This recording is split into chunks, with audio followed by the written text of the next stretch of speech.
बिन सब मर रहे, अब तो मानव जाग। पानी पानी सब करे, सूखी नदियां ताल, मरती चिड़िया कर गई मुझसे कई सवाल। सर्वप्रथम मैं आप सभी को नमस्कार करती हूँ।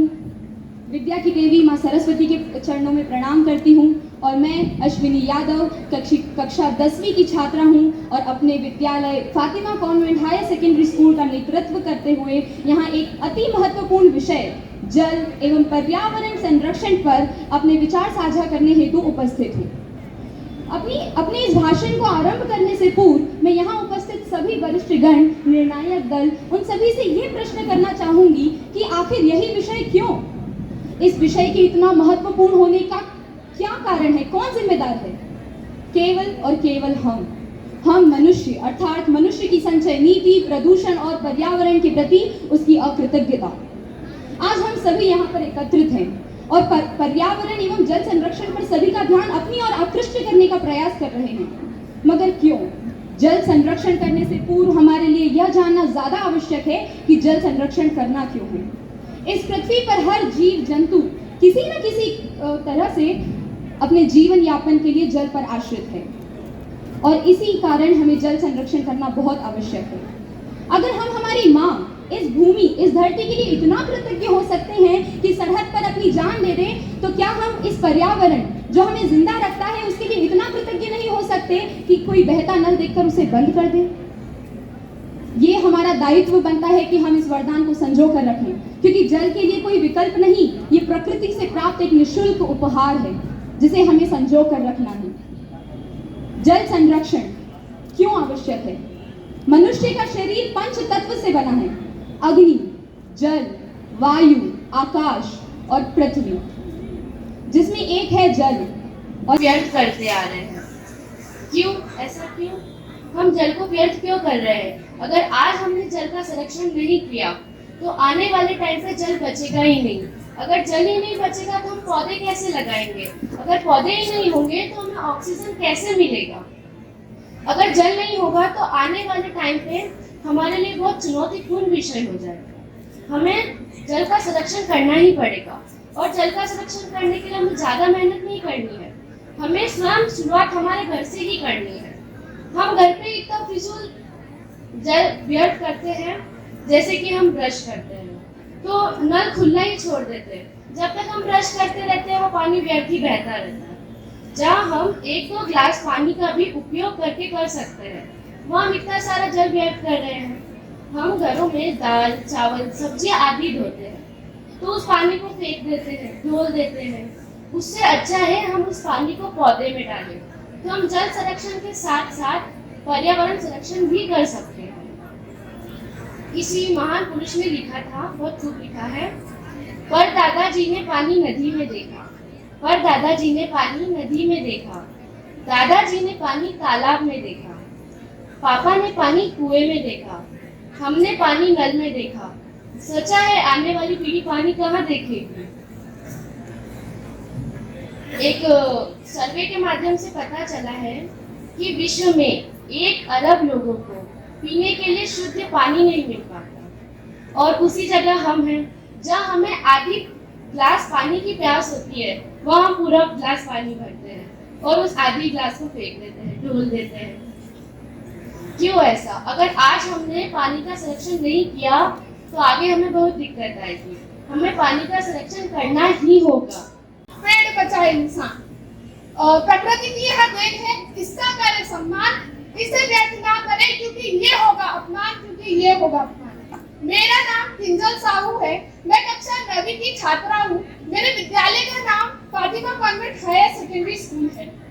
मैं आप लोगों से एक सवाल पूछना चाहती हूँ, क्या हम जल को बना सकते हैं? नहीं। क्या हम जल के बिना रह सकते हैं? नहीं। परंतु हम जल को बचा सकते हैं। आज भी भारत में कुछ ऐसे पिछले ग्रामीण क्षेत्र हैं जहां पर लोगों के लिए जल एक बहुत महत्वपूर्ण चीज है, जहां पर हम घर बैठकर आराम से जल को व्यर्थ जाने दे रहे हैं। वहीं पर कुछ लोग ऐसे भी हैं जो किलोमीटर तक चलकर जाते हैं केवल 2 बाल्टी पानी लेने के लिए, और हम हैं जो जल को ऐसे ही व्यर्थ कर रहे हैं। मैंने 2-3 दिन पहले ही अखबार में पढ़ा था कि अफ्रीका के एक देश में पानी इतना सूख चुका है कि वहां पर पानी को सूखा घोषित कर दिया है, सूखा। और ना केवल अफ्रीका, अगर हम अपने खुद के देश में देखें तो महाराष्ट्र जैसे इतने बड़े राज्य में भी आज भी ऐसी हालत हो गई है कि उनको 4 दिन में एक बार पानी मिलता है।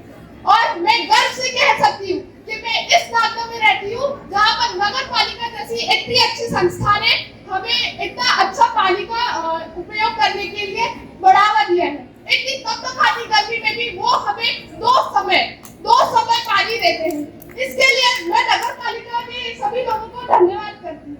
न केवल इतना, परंतु हम चाहे तो जल को बहुत ही अच्छे तरीके से बचा सकते हैं। जहाँ पर हम खेतों की सिंचाई के लिए नल का पाइप का प्रयोग करते हैं, वहीं पर हम फुहारों का प्रयोग कर सकते हैं और जल को बचा सकते हैं।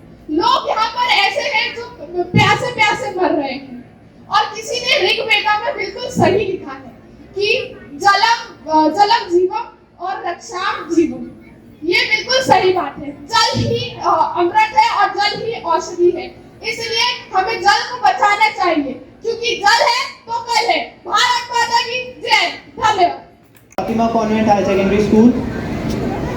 श्री राम ने कहा था, जननी जन्मभूमिश्च स्वर्गादपि गरीयसी, अर्थात ये जननी हमारी माता है, ये मातृभूमि स्वर्ग से भी बढ़कर है, और हम मनुष्यों ने इसी मातृभूमि की रक्षा करने की बजाय इसका शोषण करते आए हैं। आज का हमारा जो विषय है जल संरक्षण, मैं बात करना चाहूँगा आज से 15 से 20 साल पहले जिस बोरवेल की गहराई 200 से 500 फीट तक हुआ करती थी, आज वही बोरवेल 1200 से 1500 की गहराई तक पहुंच चुके हैं। मैं मान्यवर आपसे पूछना चाहूँगा कि इसका जिम्मेदार कौन है?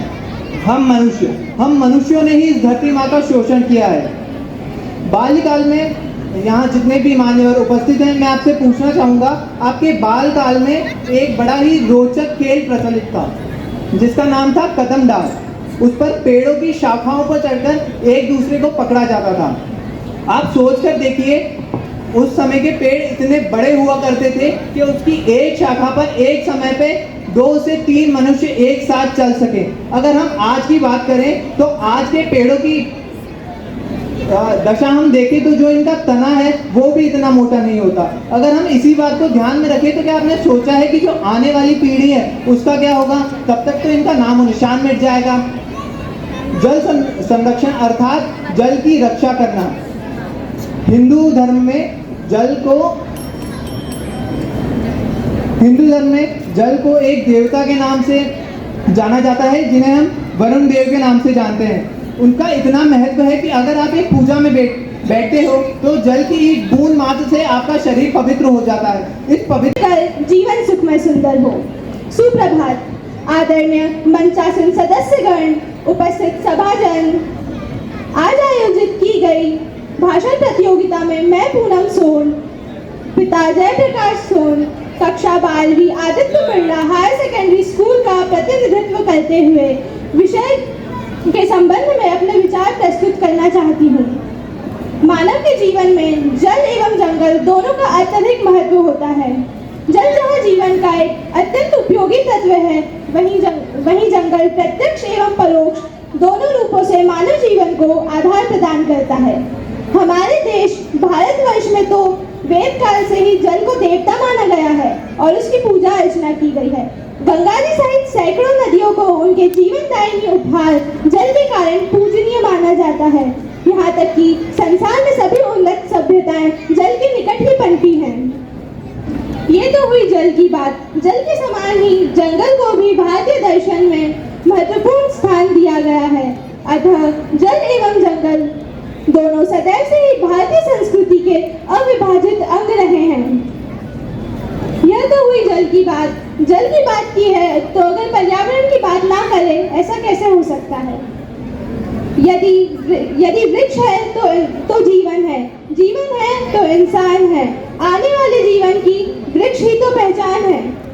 ऐसा माना जाता है कि वृक्ष इंसान का सबसे अच्छा मित्र होता है, किंतु यह बात आज की पीढ़ी को समझाना थोड़ा कठिन हो गया है, जो केवल अपने स्वार्थ के लिए पर्यावरण को क्षति पे क्षति, हानि पे हानि पहुंचा रही है। जो किसी